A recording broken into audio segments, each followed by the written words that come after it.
Good morning, Craig Howard here today.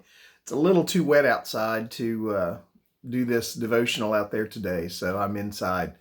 But did you ever think about what kinds of things you can get too much of, or what kinds of things you can't get enough of?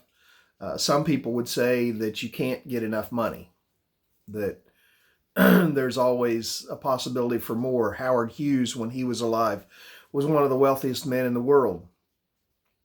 And in an interview one time, somebody asked him, "You have so much money. How many more dollars is it going to take before you have enough?" And he looked at him very seriously. He looked at him and said, "Always one more."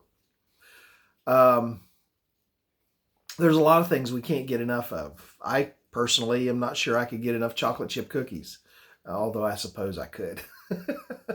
um, there's a lot of things in this life. And then sometimes we get things that are good things, but we get too much of them and those things become destructive. Today we're having a lot of rain. It's excessive. Now I don't think it's going to create a 1985 type flood, but some of the creeks could flood, and there's some danger about it. We've received warnings over Grant Com and so forth that need to stay away from potential flood areas and watch out for flooding in the low-lying areas and don't try to challenge floodwaters, all the result of the rain that's coming from the hurricane that's come up out of the Gulf. Uh, you can get too much of any good thing. We know rain is a good thing. It got so dry here for a long time that everything was turning brown. And so we know we need rain, and rain's a good thing, but you can get too much of a good thing and it can become a danger. But what about your walk with God? I was reading this morning, I was actually going through a lot of verses on this thought. And I read about I read in 1 Corinthians chapter 9 verse 25.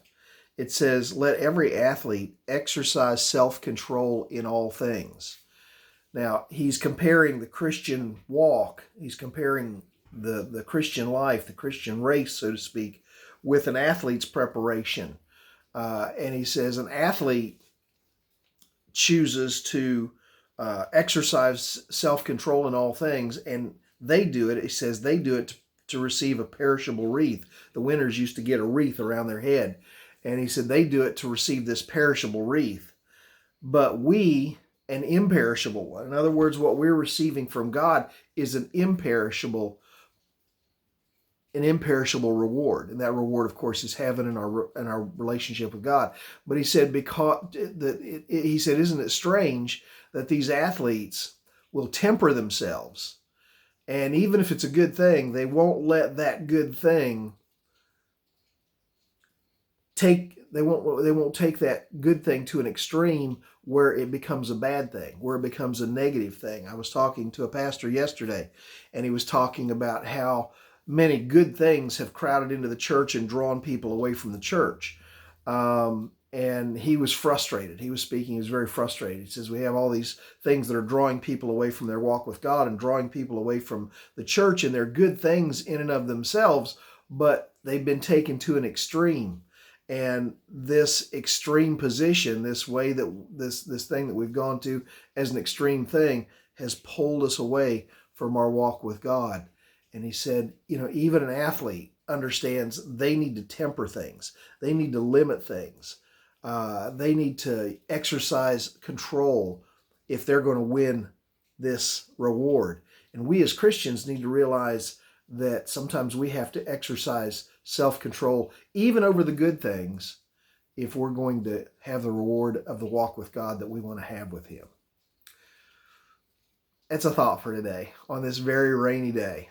Hope you're dry and safe, and hope that you exercise precaution as you go out today, because you never know when you're going to run into a great big puddle that could cause your car to hydroplane or do something like that. So exercise self-control in your speed as well today.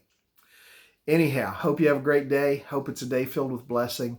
And Lord willing, I'll see you tomorrow and we'll all be nice and dry. God bless.